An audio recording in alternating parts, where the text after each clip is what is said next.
क्या आज भी धरती के भीतर है पुष्पक विमान? क्या आज भी कहीं छिपा है वह दिव्य विमान? रामायण में हमने इसे बचपन से सुना है लेकिन क्या सच में हम रामायण को जानते हैं? क्या आपको पता है कि भगवान राम जिस पुष्पक विमान से अयोध्या लौटे थे वह केवल उड़ने वाला रथ नहीं था, बल्कि एक चलता फिरता रहस्यमयी महल था जिसमें यज्ञ कक्ष थे, ऊर्जा कक्ष थे और ऐसी शक्तियाँ थीं जिन्हें रावण छुपा कर रखा करता था। क्या आप जानते हैं कि जिस वानर सेना ने समुद्र पर पुल बना दिया, जिसने रावण जैसे महाप्रतापी योद्धा से युद्ध के साथ भगवान राम जी का साथ दिया, वे साधारण वानर नहीं थे, वे देवताओं के अंश थे और युद्ध के बाद वे सब अचानक कहाँ गायब हो गए? क्या आपको मालूम है कि 14 वर्षों तक अयोध्या पर शासन खुद भगवान राम जी ने नहीं, उनकी चरण पादुकाओं ने किया था? कैसे? क्या उन पादुकाओं में सच में कोई दिव्य शक्ति थी? अगर थी तो वे आज कहाँ हैं? क्या आपने कभी सोचा कि राम, लक्ष्मण और भरत की चर्चा तो होती है, लेकिन शत्रुघ्न का नाम क्यों नहीं लिया जाता है, लगभग छुपा ही दिया जाता है? क्या वे सबसे शक्तिशाली थे? क्या उनका जन्म किसी विशेष उद्देश्य से हुआ था? और वह रहस्य जिसे बहुत कम लोग जानते हैं, लक्ष्मण 14 वर्षों तक नहीं सोए थे, तो क्या उनकी थकान खत्म हो जाती थी? क्या उर्मिला सच में उनकी नींद अपने ऊपर लेती थी, या इसके पीछे कोई गहरा आध्यात्मिक छिपा हुआ है? मित्रों, आज हम रामायण की उन परतों को खोलने जा रहे हैं जिन्हें ना टीवी सीरियल में दिखाया गया है, ना किताबों में विस्तार से समझाया गया है। यह सिर्फ कथा नहीं, यह छिपा हुआ इतिहास है। यह शक्ति और अध्यात्म का संगम है, और आप सच में रामायण को समझना चाहते हैं तो आज की यह यात्रा अंत तक देखनी होगी, क्योंकि हर रहस्य के बारे में दूसरे रहस्य से जुड़ा हुआ है। अगर आखिर में सच सामने आएगा, वह आपकी सोच बदल देगा। तो तैयार हो जाइए, रामायण के सबसे गुप्त अध्याय खुलने जा रहे हैं। त्रेता युग के दिव्य समय में जब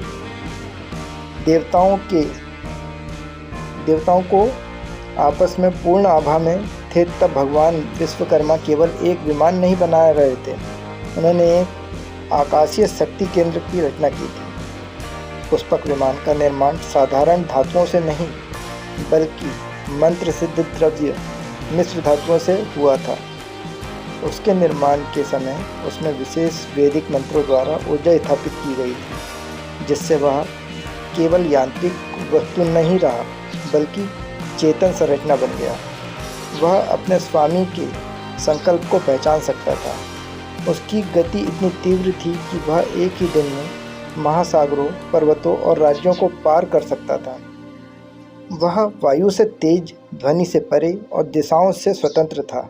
इतना ही नहीं, उसमें लोक परिवर्तन की क्षमता भी थी, अर्थात वह केवल पृथ्वी के आकाश में सीमित नहीं था, बल्कि सूक्ष्म और स्थूल आयामों के बीच भी संचरण कर सकता था। उसके आधार में एक केंद्रीय ऊर्जा चक्र स्थापित था, जो ब्रह्मांडीय ऊर्जा को आकर्षित कर उसे पुनः सक्रिय रहता था। इससे उसमें किसी ईंधन की आवश्यकता नहीं पड़ती थी। उसके स्तंभों और दीवारों में जड़े रत्न केवल सजावट नहीं थे, वे ऊर्जा संचारक थे। जब विमान गति पकड़ता तो वे रत्न प्रज्वलित हो उठते, पूरा ढांचा दिव्य प्रकाश से भर जाता। उस पर अग्नि का प्रभाव नहीं होता था, क्योंकि उसकी बाहरी परत अग्नि सिद्ध धातु से बनी हुई थी। उस पर जल का प्रभाव नहीं होता था, क्योंकि उसमें वरुण मंत्रों से सुरक्षित किया गया था।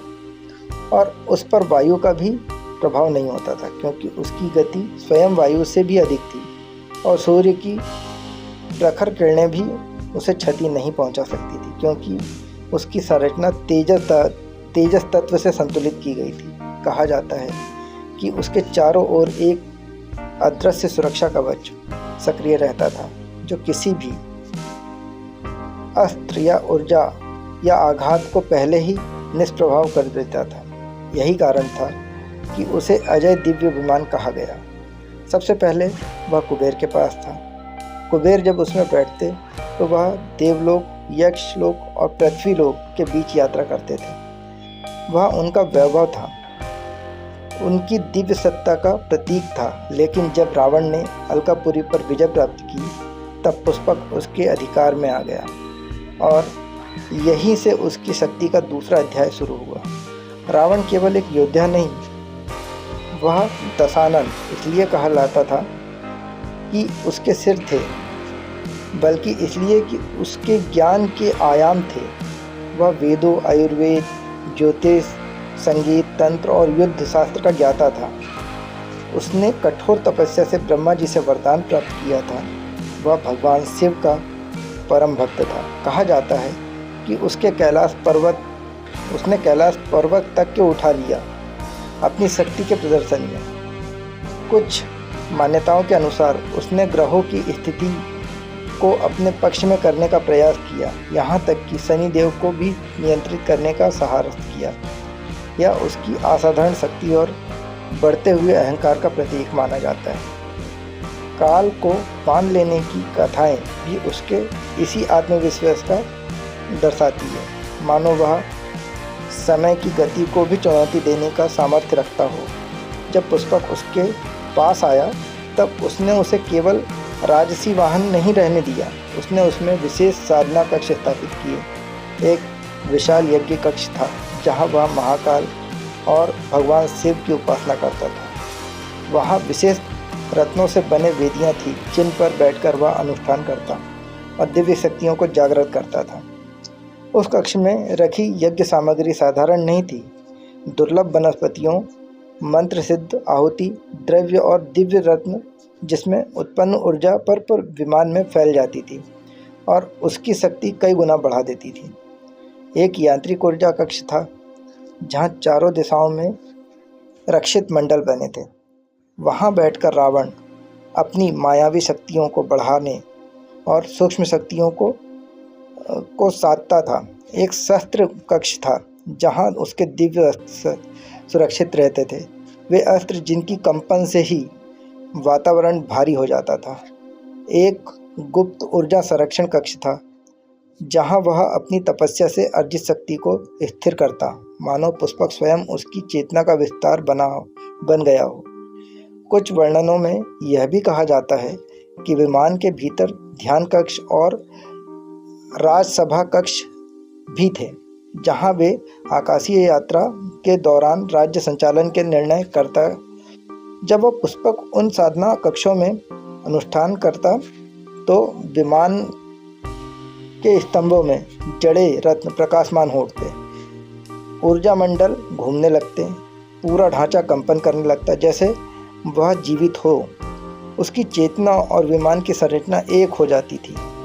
उस समय पुष्पक केवल धातु का ढांचा नहीं, बल्कि रावण की शक्ति का विस्तार प्रतीत होता है। लेकिन शक्ति जब मर्यादा से परे हो जाती है, उसका परिणाम निश्चित हो जाता है। धर्म युद्ध हुआ, प्रभु श्री राम ने रावण का अंत किया। वही पुष्पक जो कभी रावण की शक्ति का केंद्र था, अब प्रभु श्री राम के समक्ष उपस्थित था। जब भगवान श्री राम उसमें विराजमान हुए, तो वही विमान जिसमें कभी अहंकार को सहारा दिया था, अब धर्म की विजय का माध्यम बना। लंका से अयोध्या तक की यह यात्रा केवल भौतिक दूरी की नहीं थी, बल्कि शक्ति के शुद्धिकरण की यात्रा थी। आकाश मानो स्वयं उस क्षण का साक्षी हो। अयोध्या पहुंचकर प्रभु श्री राम ने उसे अपने पास नहीं रखा, उन्होंने उसे उसके वास्तविक स्वामी कुबेर को लौटा दिया, क्योंकि मर्यादा यही थी और धर्म यही सिखाता है कि जो वस्तु जिसकी हो उसी को सौंप देनी चाहिए। श्रेष्ठ आचरण और कुछ ग्रंथों और मान्यताओं में कुबेर की अलकापुरी हिमालय के समीप थी। कहा जाता है कि उस दिव्य लोक में आज भी पुष्पक विमान सुरक्षित है, अदृश्य पर अस्तित्व में शांत, पर ऊर्जा से परिपूर्ण। और शायद यही कारण है कि पुष्पक की कथा आज भी रहस्यमयी बनी हुई है। अब जानते हैं आखिर कहाँ गई वह वानर सेना जिसने स्वयं तीनों लोकों के स्वामी भगवान राम जी का साथ दिया। समुद्र गरज रहा था, लहरें आकाश तक उठ रही थी। एक ओर खड़ी थी लंका, सोने की अभेद अहंकार से भरी। दूसरी ओर खड़े थे मर्यादा पुरुषोत्तम श्री राम और उनके पीछे वानर सेना। लेकिन यह सेना शब्द भी छोटा पड़ जाता है। वह लाखों में नहीं थी, वह करोड़ों में नहीं थी। कुछ ग्रंथों में उल्लेख मिलता है कि उनकी संख्या इतनी विशाल थी कि पर्वतों की घाटियाँ भर जाती।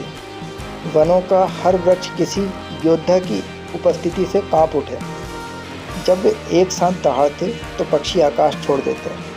जब वह एक साथ दौड़ते तो धरती कंपन करती। यह वही सेना थी जिसने समुद्र के सामने खड़े होकर असंभव को चुनौती दी। सामने था अथाह जल, सैकड़ों योजन लंबा विस्तार। कोई राजा होता तो हार मान लेता, कोई साधारण सेना होती तो पीछे हट जाती। लेकिन यहाँ सामने वानरों ने पर्वत उखाड़ दिए। जिन चट्टानों को हिलाना भी असंभव था, वे उन्हें कंधों पर उठाकर दौड़ रहे थे। किसी ने एक पर्वत तोड़ा, किसी ने शिला उठाई, किसी ने वृक्षों के समक्ष समूह को उखाड़ डाले। दिन रात श्रम, घायल कंधे, रक्त से भीगे हाथ और समुद्र के ऊपर खड़ा हो गया राम सेतु। वह पुल केवल पत्थरों का नहीं था, वह संकल्प का था। वह उस सेना की असीम शक्ति का समर्पण था। आज भी समुद्र की गहराइयों से उस संरचना के चिन्ह मिलते हैं, मानो समय ने भी उसे पूरी तरह मिटा नहीं सका। फिर आया युद्ध लंका के द्वार खुले, राक्षसों की सेना निकली, अस्त्रों से सुसज्जित, रणनीति से प्रशिक्षित, मानो ये युद्ध, और सामने नंगे हाथों वाली वानर सेना।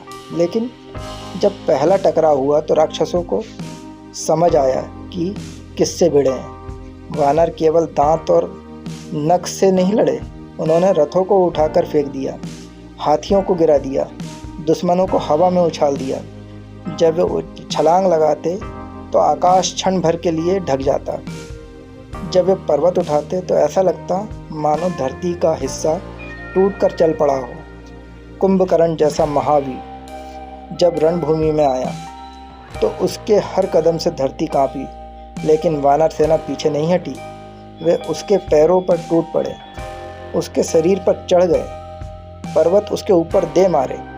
उसकी सहन शक्ति असाधारण थी। घायल होकर भी वो लौटते, गिरकर भी उठते। यह जंगली उग्रता नहीं थी, यह समर्पण की ज्वाला थी। जब अब प्रश्न उठता है कि प्रभु श्री राम यही सेना क्यों चुनी? क्यों न कोई राजसी सेना, क्यों नहीं देवताओं की प्रत्यक्ष शक्ति? क्योंकि यह युद्ध केवल राजाओं का नहीं था, यह धर्म और अधर्म का संतुलन था। वानर सेना में स्वार्थ नहीं था, राजनीति नहीं थी, सिंहासन की चाह नहीं थी। वे प्रकृति की शक्ति से बने थे, निर्मल, निष्कपट, समर्पित। प्रभु ने यह सिद्ध किया कि जब साधारण दिखने वाली शक्ति अधर्म के साथ खड़ी हो तो वह असाधारण बन जाती है। और शायद यही कारण है कि इतिहास में सेनाएं बहुत हुई, लेकिन राम सेतु बनाने वाली वानर सेना केवल एक ही हुई। लंका विजय हो चुकी थी, रावण का अंत हो चुका था, समुद्र शांत था, आकाश निर्मल था, वानर सेना विजय खड़ी थी। लेकिन सोचो, इतनी विशाल, इतनी प्रचंड, इतनी अजेय सेना युद्ध के बाद कहाँ चली गई? क्या वे बस जंगलों में लौट गए? क्या उनकी कहानी यहीं समाप्त हो गई, या इसके पीछे कोई और गहरा रहस्य था? प्राचीन कथाओं में संकेत मिलता है यह सेना साधारण जन्म नहीं थी। जब रावण का अत्याचार बढ़ा तब देवताओं ने मिलकर संकल्प लिया था, क्योंकि रावण को वरदान प्राप्त था, देवता सीधे उसका वध नहीं कर सकते थे। तब उन्होंने अपने अंश पृथ्वी पर भेजे। वायु के अंश से प्रकट हुए महाबली श्री हनुमान जी, ब्रह्मा जी की कृपा से उत्पन्न हुए जामवंत जी, और इंद्र के तेज से बनी सूर्य के अंश से बने जामवंत जी, इंद्र के तेज से वाली सूर्य के अंश से सुग्रीव। कई पुराणों में उल्लेख है कि असंख्य वानर और वृक्ष देवताओं के और गंधर्वों, यक्षों और सिद्धों के अंश से उत्पन्न हुए थे। इसलिए उनकी शक्ति असामान्य थी, इसलिए वे पर्वत उठा सकते थे, इसलिए वे समुद्र लांघ सकते थे, इसलिए वे इन मायावी राक्षसों के सामने डट सके। केवल वे शरीर से वानर थे, लेकिन चेतना में दिव्य अंश थे। और जब कार्य पूर्ण हो गया, जब धर्म की स्थापना हो गई, तो वे धीरे धीरे अपने अपने लोकों को लौट गए। जैसे दीपक का प्रकाश कार्य पूर्ण होने पर शांत हो जाता है, लेकिन सभी नहीं। श्री हनुमान जी प्रभु राम से वर मांगा कि जब तक इस पृथ्वी पर राम नाम रहेगा वे यहाँ रहेंगे। इसलिए मान्यता है कि वे आज भी जीवित हैं। चिरंजीवी जामवंत जी भी चिरंजीवी माने जाते हैं। कहा जाता है कि द्वापर युग में उन्होंने श्री कृष्ण से भी भेंट की थी। इसका अर्थ क्या हुआ? यह सेना केवल एक युग के लिए नहीं आई थी। यह सामान्य समय पर धर्म की रक्षा के लिए प्रकट होने वाली शक्ति है। और शायद यही कारण है कि रामायण के बाद उनका कोई अंत नहीं लिखा गया, क्योंकि दिव्य शक्तियों का कोई अंत नहीं होता, वे केवल अदृश्य हो जाती हैं। कुछ कथाएं कहती हैं कि हिमालय, घने वनों और सूक्ष्म लोकों में आज भी उन दिव्य वानरों की ऊर्जा विद्यमान है। वे दिखाई नहीं देते, लेकिन जब भी धर्म संकट में पड़ता है, प्रकृति स्वयं किसी न किसी रूप में खड़ी हो जाती है। और यही वानर सेना का सबसे बड़ा रहस्य है। वे केवल योद्धा नहीं थे, वे देवताओं के अंश थे। वह सामूहिक शक्ति थे जो प्रभु के कार्य के लिए पृथ्वी पर आई थी। और जब कार्य पूर्ण हुआ, वो लौट गए, लेकिन उनकी कथा नहीं लौटी। उनकी गूंज आज भी समुद्र की लहरों में सुनाई देती है। जहाँ राम सेतु खड़ा है, आखिर कहाँ गई वह चरण पादुका जो स्वयं प्रभु श्री राम जी की थी? क्या आपको मालूम है कि 14 वर्षों तक के अयोध्या पर शासन स्वयं प्रभु श्री राम ने नहीं, उनकी चरण पादुकाओं ने किया था? जब वनवासी हुए राम भगवान, जब अयोध्या रो रही थी, जब राज सिंहासन खाली पड़ा था, तब भरत जी ने एक निर्णय लिया जो इतिहास में अद्वितीय है। उन्होंने राजगद्दी स्वीकार नहीं की। उन्होंने स्वयं को राजा नहीं कहा। वन में गए, प्रभु श्री राम के चरणों में गिरे और विनती की, अयोध्या आपके बिना अधूरी है। लेकिन मर्यादा सर्वोपरि थी। वनवास पूर्ण होना ही था। जब प्रभु श्री राम जी ने अपनी चरण पादुकाएं उतारी और भरत जी को दे दी, भरत जी उन्हें लेकर अयोध्या लौटे। सिंहासन पर स्वयं नहीं बैठे, उन्होंने उन पादुकाओं को सिंहासन पर विराजमान किए और घोषणा की, अयोध्या के राजा प्रभु श्री राम ही हैं, मैं केवल उनका सेवक हूँ। लेकिन प्रश्न यह से शुरू होता है, क्या यह केवल प्रतीक था या उन पादुकाओं में सचमुच कोई दिव्य शक्ति थी? कई ग्रंथों में वर्णन मिलता है कि साधारण खड़ाऊ नहीं थे, वे उस पुरुषोत्तम के चरणों का स्पर्श पा चुके थे जिन्होंने स्वयं का धर्म का स्वरूप माना गया। चरण सिर्फ शरीर का भाग नहीं होते। सनातन परंपराओं में चरणों को धर्म का आधार भी कहा जाता है, क्योंकि जहाँ प्रभु के चरण पड़ते हैं वहीं तीर्थ बन जाता है। तो सोचिए, जो पादुकाएं प्रत्यक्ष रूप से मर्यादा पुरुषोत्तम के चरणों से जुड़ी हो, क्या वे केवल लकड़ी का टुकड़ा रह सकती है? 14 वर्षों तक के भरत जी ने स्वयं तपस्वी जीवन जिया, ना राजकीय वस्त्र, ना सुख सुविधाएं। वे नंदीग्राम में रहे, मिट्टी पर सोए और प्रतिदिन उन पादुकाओं की पूजा कर राजकार्य किया। कहा जाता है अयोध्या में उस दौरान अकाल नहीं पड़ा, अशांति नहीं फैली, राज्य व्यवस्थाएं विचलित नहीं हुई, मानो सिंहासन पर कोई अदृश्य शक्ति विराजमान थी। कुछ परंपराएं मानती है कि वे पादुकाएं केवल प्रतीक नहीं थी, वे धर्मानिष्ठ और ऊर्जा का माध्यम थी। जहाँ धर्म स्थापित हो वहाँ स्वयं व्यवस्था संतुलित रहती है। और जब 14 वर्ष पूर्ण हुए, प्रभु श्री राम अयोध्या लौटे, भरत जी ने पादुकाएं वापस समर्पित कर दी। इसके बाद वे पादुकाएं कहाँ गई, स्पष्ट ऐतिहासिक विवरण नहीं मिलता, लेकिन कई मान्यताओं कहती है कि राजकोष में सुरक्षित रखी गई है। कुछ परंपराएं मानती हैं कि वे दिव्य धरोहर के रूप में गोपनीय स्थान पर स्थापित की गई।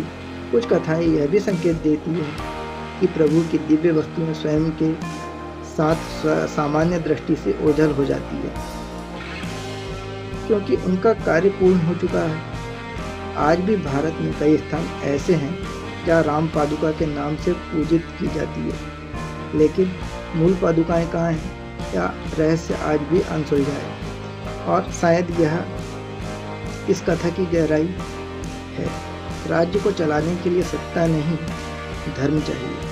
कुछ प्राचीन परंपराओं और स्थानीय मान्यताओं के अनुसार प्रभु श्री राम की वे मूल चरण पादुकाएं आज उत्तर प्रदेश के चित्रकूट क्षेत्र के पास भरत मिलाप स्थान पर नंदीग्राम क्षेत्र से जुड़ी मानी जाती है। मान्यता यह कहती है कि जब भरत जी 14 वर्षों तक नंदीग्राम में तपस्वी जीवन जीते हुए राज्य से संचालित कर रहे थे, तब वह पादुकाएं वहीं विद्यमान रही। कुछ परंपराओं के अनुसार वनवास पूर्ण होने और प्रभु श्री राम के अयोध्या लौटने के बाद भी वे पादुकाएं उसी पवित्र क्षेत्र में सुरक्षित रही, क्योंकि वही स्थान त्याग और शक्ति का धर्मनिष्ठ का साक्षी था। चित्रकूट को स्वयं रामायण का अत्यंत पवित्र स्थान माना जाता है। यहीं भरत जी ने और प्रभु श्री राम जी का मिलन हुआ था। यहीं से चरण पादुकाओं आदि अयोध्या ले जाई गई। इसी कारण कई श्रद्धालु और संत यह मानते हैं कि दिव्य पादुकाओं का वास्तविक आध्यात्मिक केंद्र आज भी चित्रकूट नंदीग्राम क्षेत्र में ही है। भले ही वह असामान्य दृष्टि से प्रकट ना हो, यह ऐतिहासिक प्रमाण से अधिक आस्था और परंपरा पर आधारित विश्वास है। लेकिन सदियों से यह मान्यता जीवित है कि जहां भरत जी ने तप किया, वहीं उस पावन पादुकाओं का ऊर्जा विद्यमान है। शत्रुघ्न जी का नाम और उनकी शक्ति क्यों छुपाई गई, और दशरथ जी के 4 ही पुत्र क्यों थे, 5 या 3 नहीं? क्या आपने कभी सोचा? प्रभु श्री राम की महिमा गाई जाती है, लक्ष्मण जी के त्याग का वर्णन होता है, भरत जी की भक्ति को आदर्श माना जाता है, लेकिन शत्रुघ्न इतने महान वंश में जन्म लेकर भी उनका नाम क्यों नहीं? मानो इतिहास की परछाइयों में खड़ा है। क्या वे कम थे, या इतने प्रचंड थे कि उन्हें शांत रहना ही पड़ा? सत्य यह है कि शत्रुघ्न मौन ज्वाला थे। चारों भाई साधारण राजकुमार नहीं थे, वे धर्म की 4 दिशाएं थे, एक ही दिव्य शक्ति के 4 रूप। श्री राम मर्यादा का शिखर, लक्ष्मण सेवा का स्वरूप, भरत समर्पण की पराकाष्ठा और शत्रुघ्न दंड और न्याय की मूर्ति। कुछ परंपराओं में वर्णन मिलता है कि भगवान विष्णु के सुदर्शन चक्र के अंश माने जाते हैं। अब सोचिए, चक्र कब चलता है? जब अधर्म अपनी सीमा पार कर देता है, जब विनाश आवश्यकता से अधिक हो जाती है, जब निर्णय अंतिम हो। शत्रुघ्न का जीवन भी ऐसा ही था। वे शोर नहीं करते थे, वे सामने नहीं थे, लेकिन जब प्रहार करते थे तो अंत निश्चित रहता था। उनका नाम ही बताता है कि शत्रुओं का घात करने वाला। लेकिन यह केवल युद्ध कौशल नहीं था, उनकी शक्ति संयमित थी, नियंत्रित थी, अंदर से प्रज्वलित, बाहर से शांत। जब लवणासुर का आतंक फैला तो देवता तक चिंतित थे। वह साधारण राक्षस नहीं था, उसे शिवजी ने एक वरदान दिया था कि उसके पास दिव्य त्रिशूल था, जिसके रहते उसे कोई पराजित नहीं कर सकता था। ऐसा असुर का सामना किसने किया? शत्रुघ्न ने। उन्होंने बिना घमंड, बिना घोषणा के उसका अंत किया। कहा जाता है कि युद्ध इतना प्रचंड था कि पृथ्वी कांप उठी, आकाश धूल से भर गया। लेकिन जब धूल छटी तो लवणासुर नहीं था, शत्रुघ्न खड़े, शांत स्थिर उनकी शक्ति थी। जब बड़ा प्रश्न, 4 भाई ही क्यों? 3 नहीं, 5 नहीं। कुछ विद्वान मानते हैं कि चारों युगों के प्रतीक थे। श्री राम सतयुग की पूर्ण धर्म मर्यादा, लक्ष्मण मर्यादा त्रेता युग के और सेवा भावना द्वापर युग की, भक्ति और समर्पण शत्रुघ्न कलयुग की छिपी हुई न्याय शक्ति है, जो तब प्रकट होती है जब अधर्म सीमा पार कर देता है। एक और दृष्टि कहती है कि वे मानव जीवन के 4 स्तंभ थे: धर्म श्री राम, सेवा लक्ष्मण, भक्ति भरत, दंड और न्याय का शत्रुघ्न। यदि न्याय ना हो तो धर्म टिक नहीं सकता, यदि दंड ना हो तो मर्यादा सुरक्षित नहीं रह सकती। वही संतुलन थे। कई कथाओं में यह भी संकेत मिलता है कि वे चारों भाई में केवल एक युग की कथा नहीं, वे ब्रह्मांडीय संतुलन के 4 आयाम थे। श्री राम प्रकाश थे, लक्ष्मण संरक्षण थे, भरत आधार थे और शत्रुघ्न अदृश्य शक्ति। सबसे घातक वही होता है जो शांत रहता है, सबसे शक्तिशाली वही होता है जो अपनी शक्ति का प्रदर्शन नहीं करता। और शायद इसी कारण उनका नाम कम लिया जाता है, क्योंकि सच्ची शक्ति को प्रचार की आवश्यकता नहीं होती। वनवास के समय जब सब सो जाते तब भी एक योद्धा ऐसे थे जिनकी आंखों से नींद को कभी भी नहीं छुआ। आखिर क्यों और कैसे? वन की वह पहली रात थी, चारों ओर अंधकार घना गहरा, असीम अंधकार, पेड़ों के बीच से आती हवा की आवाज, दूर कहीं किसी जंगली पशु की गर्जना और बीच में एक छोटी सी कुटिया। कुटिया के भीतर विश्राम कर रहे थे प्रभु श्री राम और माता सीता, और बाहर धनुष पर प्रत्यंचा चढ़ाए, दृष्टि चारों ओर दिशाओं में गड़ाए एक योद्धा खड़ा था। वह थे लक्ष्मण। उस रात उन्होंने केवल पहरा नहीं दिया, उन्होंने संकल्प लिया, जब तक वनवास समाप्त नहीं होगा मेरी आंखों में निद्रा नहीं आएगी। यह शब्द क्रोध के नहीं थे, यह वचन था। यह तब था जब सेवा की पराकाष्ठा थी। दिन भर मार्ग चलना, आश्रय बनाना, कुटिया तैयार करना, फल फूल लाना और रात में पूरी रात जागरण। पहला दिन, दूसरा दिन, 1 महीना, 1 वर्ष, समय बीतता गया, लेकिन लक्ष्मण जी की आंखों में थकान नहीं आई। जब यहाँ से शुरुआत होता है वह रहस्य जो बहुत कम लोग जानते हैं। वनवास के प्रारंभ में निंद्रा देवी प्रकट हुई। उन्होंने कहा, हे लक्ष्मण, यह प्रकृति का नियम है, शरीर को विश्राम चाहिए। तब लक्ष्मण जी ने हाथ जोड़कर विनम्रता से कहा, जब तक मेरे प्रभु वन में हैं, मैं कैसे विश्राम करूं? जब तक माता सीता की रक्षा का दायित्व मेरे ऊपर है, मेरी पलकें कैसे झुकें? यह केवल भाई का प्रेम नहीं था, यह शेष था धर्म का, क्योंकि लक्ष्मण जी को शेषनाग का अवतरण माना जाता है। शेष जो स्वयं अनंत है, जो ब्रह्मांड को धारण करते हैं और कभी सोते नहीं। निद्रा देवी ने कहा, सृष्टि संतुलन पर चलती है, यदि तुम निद्रा त्यागोगे तो कोई और उसे स्वीकार करेगा। और उसी क्षण अयोध्या में एक स्त्री मौन बैठी थी, ना रो रही थी, ना विलाप कर रही थी। वह थी माता उर्मिला। उन्होंने पति को रोका नहीं, उन्होंने वन जाने की जिद नहीं की, उन्होंने इतिहास में स्थान नहीं मांगा। कुछ प्राचीन परंपराएं कहती है उर्मिला जी ने स्वयं वह निद्रा स्वीकार की जो लक्ष्मण जी ने त्याग दी थी। 14 वर्षों तक जहाँ लक्ष्मण जी जागते रहे, वहीं उर्मिला जी विश्राम में रही, मानो दोनों ने अदृश्य ऊर्जा संतुलन स्थापित कर लिया था। लेकिन यह केवल शारीरिक नींद नहीं थी। निद्रा का अर्थ है अज्ञान, जागरण और अर्थ चेतना। लक्ष्मण जी 14 वर्षों तक के पूर्ण जागरूकता के साथ प्रतीक बने रहे।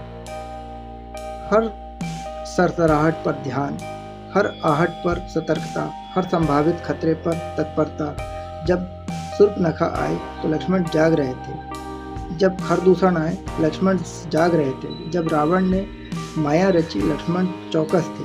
उनकी थकान कहीं दिखती ही नहीं, क्योंकि यह शरीर की शक्ति नहीं थी, यह तप की शक्ति थी। यह भक्ति से उत्पन्न ऊर्जा थी।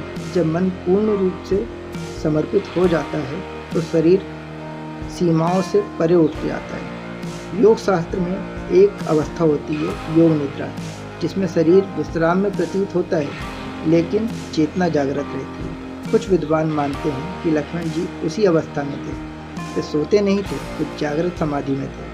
और उर्मिला जी वे उस तप की मौन शक्ति थी जो सामने नहीं आई, जिसने किसी से प्रशंसा नहीं मांगी। यदि लक्ष्मण जी जागरण हैं तो उर्मिला जी त्याग है। यदि लक्ष्मण जी सेवा है तो उर्मिला जी संतुलन है।